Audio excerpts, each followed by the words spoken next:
The first one here for me is probably about your Sunday best, right?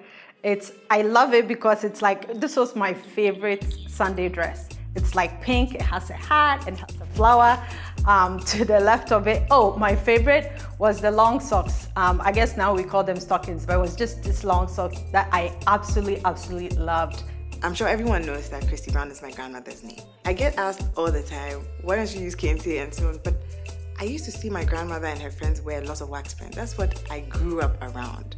So that must have influenced also my love for print and just the mix of color, the way I use it is probably because of how I saw her use it and what they wore at the time. Growing up, maybe I'll say between 4 to 10, I think almost every other weekend I was a flower girl.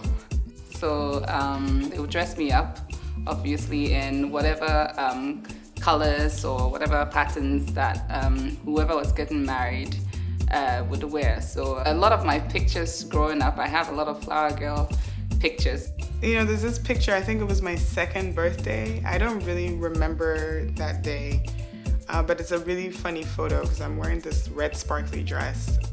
I love that dress. I wore it out, I wore it down, I wore it to tatters, basically. It's not something I constantly have to think about my heritage.